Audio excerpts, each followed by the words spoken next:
ঘটনা বলি শোনেন।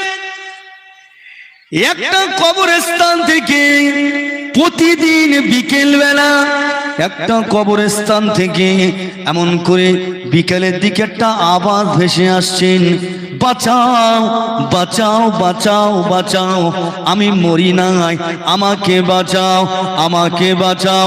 ওই সময় লক্ষ্য করলে দেখা গেল গ্রামবাসীরা এমন করে কি করলো, একদিন বিকালে ওই কবরস্থানে গিয়ে কবরটাকে খনন করলো, কবরটাকে খনন করলো। একটা মহিলার কবর, একটা মহিলার কবর। ওই মহিলাটা কি হলো, কবর যেই খুঁড়ে দিল, ওই মহিলাটা কি করলো, এমন করে একটা এমন করে কাফনটা মুড়ি দিয়ে ছুটে ঘরের ভিতরে চলে গেল, ঘরের ভিতরে চলে গেল। ঘরের ভিতরে গিয়ে দরজা জানলা লাগিয়ে দিয়েছে, দরজা জানলা লাগিয়ে দিয়েছে। মানুষেরা বলল দরজা খোলো, দরজা খোলো। ভিতর থেকে আওয়াজ ভেসে চলে আসলো, ভিতর থেকে আওয়াজ ভেসে চলে আসলো, ও গ্রামবাসী, আল্লাহ পাকের বান্দারা, আমাকে দেখবার সাহস যাদের আছে, আমাকে দেখবার সাহস যাদের আছে, কেবল তারাই আমার ঘরের ভিতরে প্রবেশ করো। যুবক ছেলে, কিছুটা কয়েকটা যুবক ছেলে ঘরের ভিতরে প্রবেশ করলো। ঘরের ভিতরে প্রবেশ করে দেখতে পেল ওই মহিলাটার মাথাটা আগলা করে দিয়েছে। মাথা যে আগলা করে দিয়েছে, মাথায় চুল নাই, চামড়া নাই, গোস্ত নাই, কেবল হাড্ডি দেখা যায়। যুবকেরা জিজ্ঞাসা করলো, মা মহিলা তোমার এই অবস্থা কেন? মা মহিলা বলল, ও যুবকেরা, দুনিয়ার জমিনে হায়াতের জিন্দেগিতে আমি মাথায় কাপড় দিতাম না, তাই আমাকে যখন কবরের ভিতরে রেখে এসেছি, ওই কবরের ভিতরে আল্লাহ পাকের ফেরেশতারা আমার এমন করে মাথা চুল ধরে ছিঁড়ে নিয়ে গোস্ত চামড়া সমেত ছিঁড়ে নিয়েছে। ও আমার সোনা মানিকেরা, আমার মায়েরা বোনেরা, আজকের সেই পর্দা আমাদের কাছ থেকে উঠে যাচ্ছে, আমরা পর্দার দিকে গুরুত্ব দেই না। এমন করে যুবকেরা দেখলো ওই মহিলাটার মুখের দিকটা এমন করে খুলে দিয়েছেন, মুখে চামড়া নাই, গোস্ত নাই, কেবলমাত্র হাড্ডি দেখা যায়। ওই সময় বললেন, ও মা মহিলা, কি ব্যাপার, এই রকম অবস্থা কেন? মহিলা জবাব দিয়েছিলেন, ও যুবকের, আল্লাহ পাকের বান্দারা, দুনিয়া জমিনে আমি এমন করে, আমি দুনিয়া জমিনে মুখে এমন করে সুন্দরভাবে মানুষকে দেখানোর জন্য, বাজারের মানুষকে দেখানোর জন্য আমি এমন করে মুখে ফেস ওয়াশ দিয়েছিলাম, এমন করে পালিশ করেছিলাম, সুন্দর হয়ে সেজে গুজে মুখটা আগলা করে বাজারের মানুষকে দেখানোর জন্যে, রাস্তার মানুষকে দেখানোর জন্যে, বাসে ট্রেনে মানুষদের দেখানোর জন্যে আমি বেরোতাম। আল্লাহ পাকের ফেরেশতারা কবরের ভিতরে আমার মুখে থাবা মেরে চামড়া সমেত উঠিয়ে নিয়েছে। মহিলার নখে দেখলেন, নখের দিকে লক্ষ্য করে দেখলেন, পায়ের নখের দিকে লক্ষ্য করে দেখলেন, পায়ের নখ নাই, হাতে নখ নাই। যুবকেরা জিজ্ঞাসা করলো, মা মহিলা, এরকম অবস্থা কেন? মহিলা জবাব দিয়েছিলেন, ও যুবকেরা, দুনিয়া জমিনে কিংবা বাইরে বার হতাম, এমন করে নেল পালিশ দিতাম, নখেতে নেল পালিশ লাগাতাম, লাগিয়ে মানুষকে দেখানোর জন্যে আমি রাস্তায় বেরোতাম, বাজারে ঘুরতাম, ট্রেনে বাসে চলতাম, আত্মীয়র বাড়িতে যেতাম বা নাই বা যেতাম, ঘরেতে বসতাম, নেল পালিশ লাগাতাম। আল্লাহ পাকের ফেরেশতারা কবরের ভিতরে আমার নখগুলো উপরে ছিঁড়ে নিয়েছে। আহারে, দুনিয়া জমিনে এমন করে নখে যদি একটু কাঁচা নখ কাটেন কতটা কষ্ট লাগে, আর কবরের ভিতরে নখটা উপরে দিলে সেই রকমই কষ্ট হবে। ও মা বোনেরা, আল্লাহ পাকের পর্দা ফরজ, এই পর্দা আমাদেরকে করতে হবে। পর্দা যদি না করেন এই আযাব থেকে কেউ বাঁচাতে পারবে না।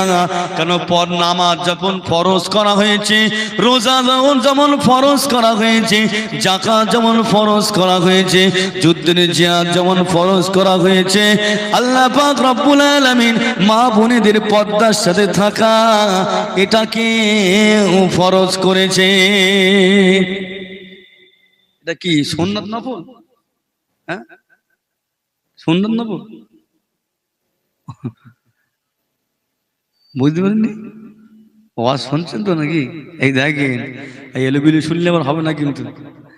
এই ট্রেনে একজনা যাচ্ছে বুঝলেন, আর ঘুমির ঘরে রয়েছে, আর একজনা বলছে তরকারি রুটি তরকারি রুটি, আর ও শুনেছে সরকারি রুটি।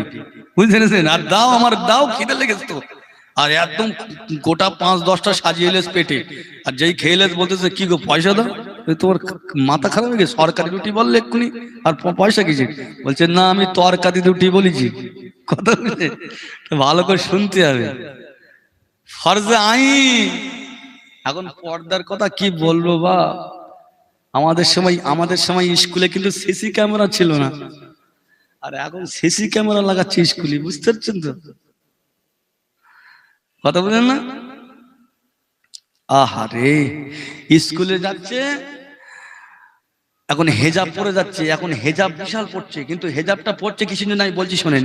স্কুলে যাচ্ছে হেজাব পরে, মুখ বেঁধে, আর স্কুল থেকে উঠে বেরিয়ে যাচ্ছে, সিসি ক্যামেরা ধরা পড়ছে, মাস্টার চিনতে পারছে না, মুখ বাঁধা, হেজাব পড়ছে তো পর্দা। এই পর্দা কিসের জন্য করছে দেখেন, কত বেইজ্জতি করছে। আরে পর্দা করে যাচ্ছেন পার্কে, হলে। এই আমি এখানে গল্প করছি না, নিজের চোখে আমি দেখেছি, নিজের চোখে দেখছি তাই বলছি, এখানে আমি গল্প করতে বসিনি, যেটা বাস্তব হচ্ছে সেটা বলছি। তবে সবাই না কিন্তু, আর সর্বপ্রথমে বলি এই গ্রামের কিন্তু না, খবরদার এই গ্রামের না, আর গন্ডগোল হয়ে যাবে। এই গ্রামের না, আমাদের সব ওদিকের কথা বলছি। এদিকে আল্লাহর রহমতে খুব ভালো, সব পদ্মাশীল। কথা বুঝেছে? আমাদের ওদিকের সাইডের কথা বলছি, অধিকাংশ।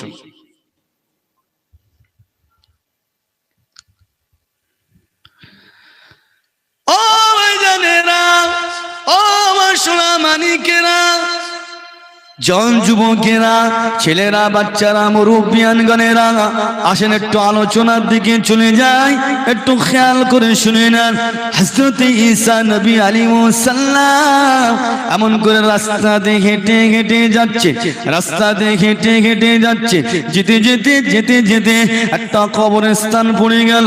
ওই কবরস্থানের পাশে একটা তরুণ তাজা যুবক ছেলে দাঁড়িয়ে দাঁড়িয়ে, যুবক ছেলে কাঁদছেন, রোনাজানি করছেন। হযরত ঈসা রূহুল্লাহ আলাইহিস সালাম ওই যুবককে জিজ্ঞাসা করলেন, এ বাবা যুবক, কি ব্যাপার? কবরের পাশে কেন কাঁদো? তোমার শরীরের অমন অবস্থা কেন? কি হয়েছে তোমার? কবরের পাশে বসে বসে কেন কাঁদছো, রোনাজারি করছো বাবা? যুবকটা বলেছিলেন, কে আপনি? আপনাকে তো আমি চিনি না। বলে পরিচয় পরে, আগে কেন কাঁদছো, কি জন্য কাঁদছো, কারণটা কি আমাকে বলো, নির্ভয়ে আমাকে বলো। ওই সময় যুবকটা বলেছিলেন, আল্লাহ পাকের বান্দা। যুবক জানে না ওটা ঈসা নবী, জানতেন না। যুবক বলেছিলেন, ও আল্লাহ পাকের বান্দা, আমি যে কবরের পাশে বসে বসে কাঁদি।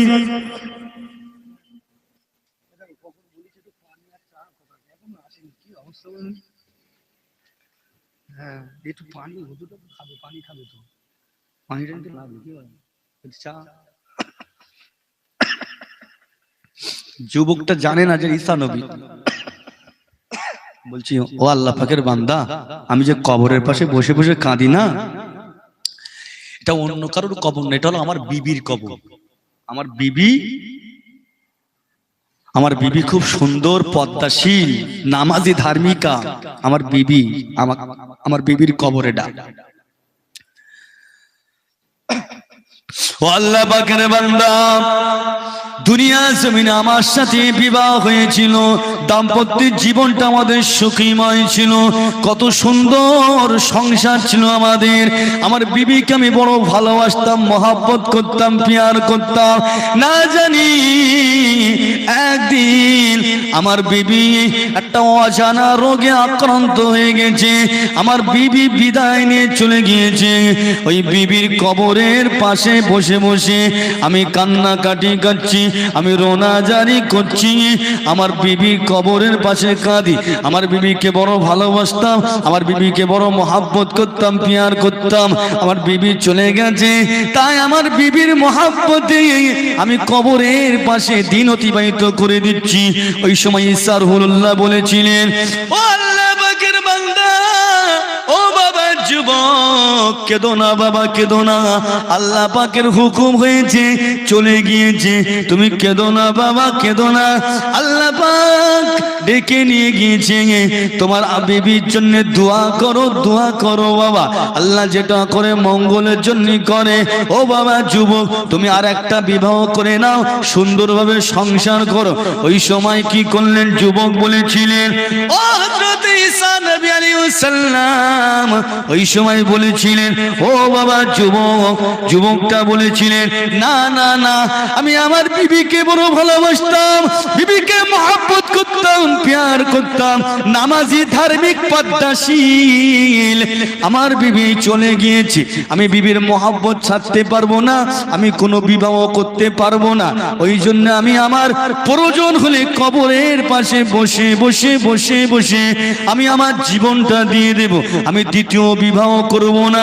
ওই সময় ঈসা রুহুল্লাহ চিন্তা করলো, এই যুবক তো বড় ভালোবাসেন, তার স্ত্রীকে বড় ভালোবাসেন, মহব্বত করেন, না জানি এই যুবক তো আর বিবাহ করবে না, হয়তো কাঁদতে কাঁদতে মারা যাবে। ওই সময় যুবক কি করলেন? বললেন, ঈসা নবী বললেন, ও বাবা যুবক, কেঁদো না বাবা, কেঁদো না। তোমার বিবিকে যদি আবার আল্লাহ জীবিত করে দেয়, তুমি কি খুশি হবে না? যুবক খুশিতে বাগবাগ হয়ে গিয়েছে। যুবক বলতে লাগলেন, কে আপনি? ওই সময় ঈসা রুহুল্লাহ বলেছিলেন, ও বাবা যুবক, আমি অন্য কেউ নাই, আমি হলাম এ জামানার নবী হযরত ঈসা রুহুল্লাহ। এই দেখেন, আমাদের ভিতরে স্বামী স্ত্রীর মহব্বত থাকে, কি বলেন? কিন্তু আবার নতুন নতুন থাকে, আবার পুরনো হয়ে গেলে বাসি হয়ে যায়। কথা বলেন না, আর মহব্বত থাকে না। এই বুড়ো বয়সে দেখা গেল আবার সেই এক হয়। এখন আমাদের স্বামী স্ত্রীর মধ্যে মহব্বত ভালোবাসা কেরাম জানেন? কথা হয় না। বাজার নিয়ে, বাজার সব আপনার তেলের বোতল টোতল সব বেড়াই গুজরে বলছেন, বাজারের ব্যাগ বেড়াই রইলো, বাজারের ব্যাগ যেন বাজারে যায়, ব্যাগের বলছে। আবার ওই স্বামী কি করলো? বাজার করে ওই বেড়ায় রেখে দে বলছে, বাজার বেড়ায় বাঁধানো আছে, এই বাজার যেন ঘরে যায়। কারো সে কারো কথা নেই, বুঝলেন? কি বলেন, কি সব বলার বলেন তো, এই পরিস্থিতি চলছে। ও আমার ভাইজানেরা, স্বামী স্ত্রীর মহব্বত এটা আল্লাহ পাকের তরফ থেকে একটা নিয়ামত। যে ঘরেতে স্বামী স্ত্রীর মহব্বত থাকবে, ওই ঘরেতে আল্লাহ পাকের রহমত বরকত নাজিল হবে। যে বাড়িতে স্বামী স্ত্রীর সঙ্গে মহব্বত নেই, সাপ বেজির মতন সম্পর্ক, ওই বাড়িতে আল্লাহ পাক রহমত বরকত নাজিল করেন না। ঈসা রুহুল্লাহ কি করলেন? যুবককে বললেন, বাবা যুবক, কবরটা দেখিয়ে দাও। ওই সময় কবরটা দেখিয়ে দিলেন। দূরে দাঁড়িয়েছিল যুবক, ইশারা করে বলল, ওই যে আমার বিবির কবর। ঈসা রুহুল্লাহ ওই সময় কি করলেন? ঈসা নবী আল্লাহ পাকের দরবারে দোয়া করলেন, ও রব্বুল আলামিন, আল্লাহ পাক, আমি ঈসা রুহুল্লাহ দোয়া চাই, আপনি আমাকে এ জামানার নবী করেছেন, আপনি আমাকে মুজিজা দিয়েছেন, মুর্দা ব্যক্তিকে জিন্দা করার মুজিজা দিয়েছেন।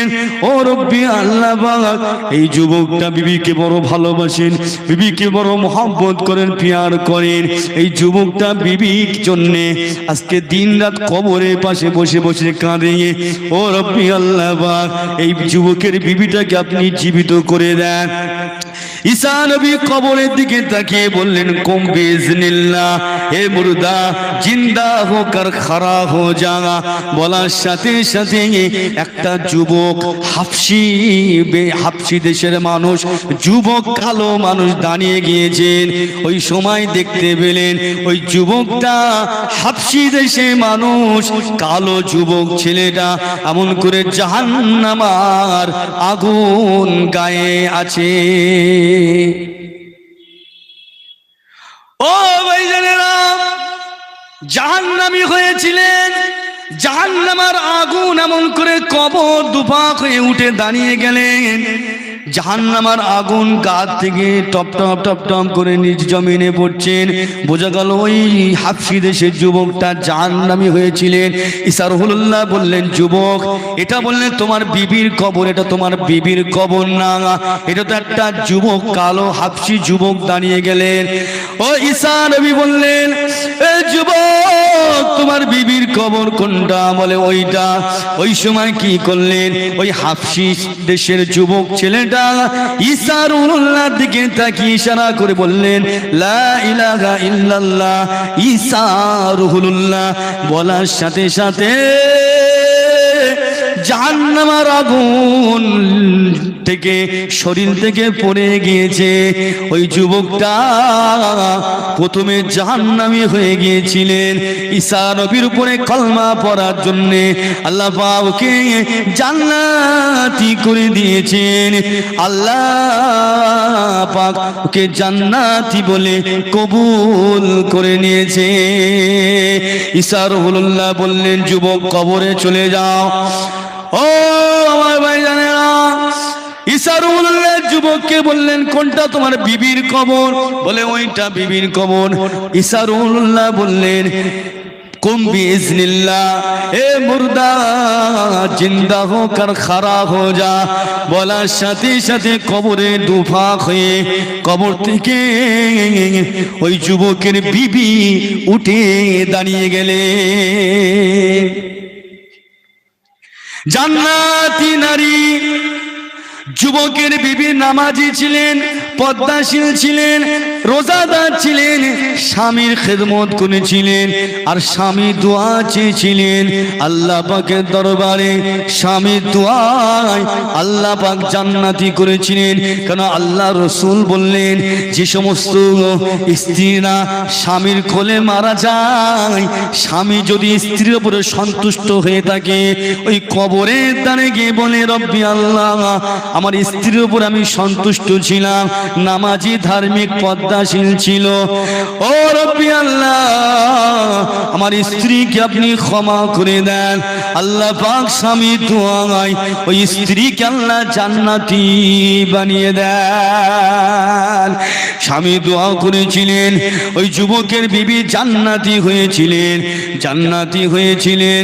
ওই যুবকের বিবি এমন করে জান্নাতি যারা হবে তারা তো সুন্দর হবে।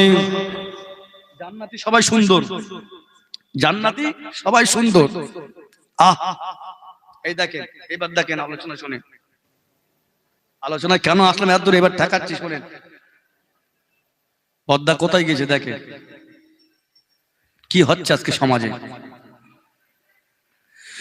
যুবক ছেলেটা ওই সময় ওই বিবিটাকে পেয়ে বড় খুশি হয়ে গিয়েছিলেন, বড় রাজি হয়ে গিয়েছিলেন।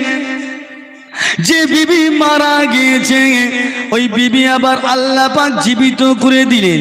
ঈসা নবী বললেন এ বাবা যুবক তুমি খুশি হয়ে গেছো? হ্যাঁ খুশি হয়ে গেছি। আল্লাহ পাকের শুকরিয়া আদায় করলেন। যুবককে বললেন যুবক তোমার বিবিকে নিয়ে ঘরে চলে যাও, সুন্দর করে সংসার করো বাবা। যুবক কি করলেন? ওই সময় আল্লাহ পাকের দরবারে শুকরিয়া আদায় করলেন। শুকরিয়া আদায় করে নিয়ে আল্লাহ পাকের দরবারে শুকরিয়া আদায় করে নিয়ে ওই বিবিকে নিয়ে আগে আগে ঘরের দিকে যেতে লাগলেন। ও আমার বাবাজিরা, ওই যুবকটা কি করলো? সুন্দর এই যুবকের বিবিটা দুনিয়া সুন্দর ছিলেন, আর জান্নাতি হয়েছিলেন, আরো সুন্দর হয়ে গিয়েছিলেন। কিছুটা দূর যাবার পরে ওই যুবক বললেন, ও আমার বিবি, আমার শরীরটা বড্ড ক্লান্ত, এমন করে অনেক দিন হয়ে গেল আমি খাওয়া নাই ঠিক মতন, রাত দিনে এক করে তোমার মারার পরে কবরের ধারে বসে বসে কেঁদেছি, রোনাজারি করেছি।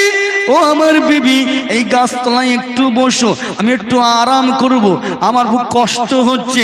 বিবিকে বসিয়ে দিয়ে গাছতলায় বসে এমন করে কি করলো, কোলের উপরে মাথা দিয়ে স্ত্রীর স্বামী ঘুমিয়ে গেল। এমন করে কিছু সময় পরে একটা রাজা মশাই ছেলের রাজকন্যা ওই রাস্তা দিয়ে ঘোড়ার উপরে সাওয়ারি করে যাচ্ছিলেন। ওই রাজকন্যা কি করলো, যেতে যেতে দেখতে পেল রাজার ছেলে এমন করে সুন্দর একটা মহিলা, রাজকন্যার চোখ লাগাতে পারছেন না। রাজকন্যা ওই জন্য রাজার ছেলে কি করলো, ওই সময় কি করলো, ওই যুবকের স্ত্রীকে জিজ্ঞাসা করলো, ও আমার, ও মা, এমন করে স্ত্রীকে বললেন, আল্লাহ পাকের বান্দা মেয়ে, তোমার নাম কি? এই যে শুয়ে আছে এটাকে? বলে এটা আমার স্বামী। বলে এটা আমার স্বামী। আরে মেয়ে, তুই এত সুন্দর তোমার চেহারা, তোমার এত সুন্দর রূপ, তোমার সে স্বামী তো এত দেখতে খারাপ, দিন রাত জাগা, এমন করে দিন রাত জাগা, খাওয়া দাওয়া ঠিক মতন হয় না। চলে এসছে তকবীর দেন, নারায়ে তাকবীর, নারায়ে তাকবীর। সিলসিলায়ে মুজাদ্দিদুজ জামান, সিলসিলায়ে মুজাদ্দিদুজ জামান, একটু দাঁড়িয়ে যান, ওঠে। নারায়ে তাকবীর, নারায়ে তাকবীর।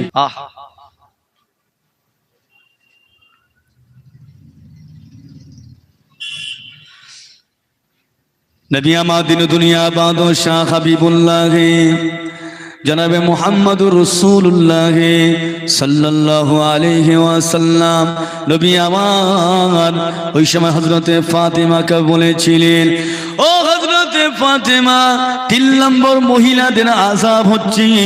এমন করে আমি রাসূলুল্লাহ দেখতে লাগলাম, পা দুটো মাথার দিকে উঠিয়ে বেঁধে দিলেন, হাত দুটো মাথার দিকে উপরে দিয়ে বাঁধা, চিৎ করে বাঁধা জাহান্নামের আগুনের ভিতরে। হযরতে ফাতেমা, ওরা দুনিয়া জমিনে এমন করে ওরা মাথায় পর্দা দিত না, মাথায় ওরা কাপড় দিত না, তাই ওদের ওই কঠিন আযাব হচ্ছে। এখন পর্দা সব জর্দা হয়ে গেছে, কি বলে? পর্দা আছে, সব জর্দা হয়ে গেছে। আরে পর্দা নিয়ে, বোরকা নিয়ে এখন সব, বোরকা নিয়ে এখন সব ওই বোরকার কলম কি করছে, বদনাম করছে। বোরকাটাকে নিয়ে ফারজে আইন আল্লাহ হুকুম করেছেন, আর বোরকাটাকে নিয়ে ফ্যাশন করে দিয়েছে, ফ্যাশন। সেই হুকুম, আল্লাহ যে হুকুম ফারজে আইন বলে ওইভাবে না, ফ্যাশন ভাবে করছে।